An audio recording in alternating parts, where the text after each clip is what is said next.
This morning I was giving a class on songs of Bhaktivinoda Thakur, and we discovered something quite amazing, that he was, we could say, making a big deal about a little fault. And I want to explain why he was doing that, because it gives insight into the heart of a pure devotee, and also why we don't do that often. We don't even sometimes pay attention to something that may not be good for our Krishna consciousness, but the pure devotee pays so much attention to it.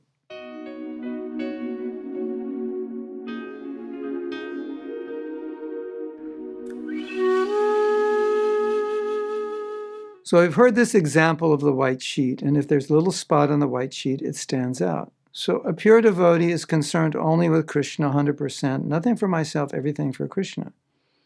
The white sheet. If for a moment something obstructs that flow of pure bhakti, that pure devotee is very concerned, very upset. Concerned if it's in his control, and upset if it's not in his control. Example of the gopis. For one moment, they couldn't see Krishna. Now, that was a big deal for them. Have you seen the deities?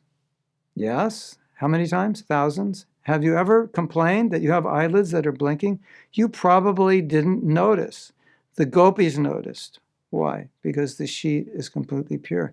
That was 1 nanosecond they couldn't see Krishna. That was devastating for them. Interesting, isn't it? Mahaprabhu says, I am so bad because I'm living in this world and I don't have love of Krishna. I should have died in separation.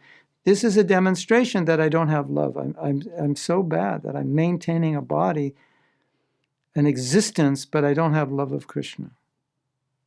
Interesting.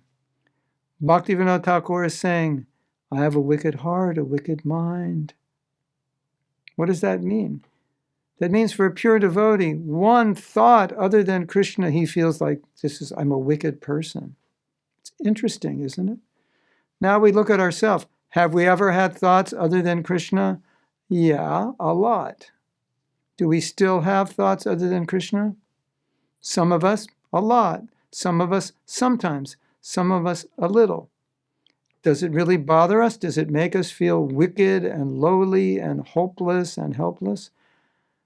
Probably not. I mean, the big ones do, but I'm talking about some little, minute, nanosecond thought of something other than pure devotional service.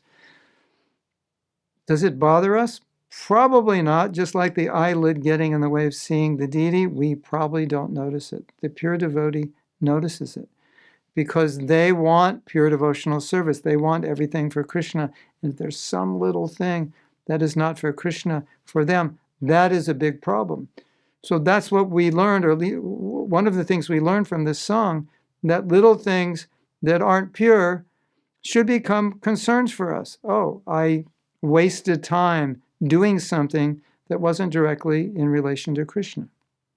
I did something which I maybe shouldn't have done, or wasn't the best thing to do. Or I was thinking of something about my own enjoyment, about how I can be happy, and I should have been thinking about how to make others happy. In this way, we can take up the mood of this song, where a little deviation, even a small thought about something other than pure bhakti, becomes a problem for the devotee. That's interesting. Interesting to meditate on, and interesting to look at our life and just notice how often these things don't bother us. We only notice the big things, but not the little things. So something to think about. Of course, I don't want you to become a nervous wreck thinking about all the little things and driving yourself crazy, but understand the principle behind it. That this is the mood of the pure devotee. I just want pure bhakti. Anything other than pure bhakti, it's driving me crazy. Hare Krishna.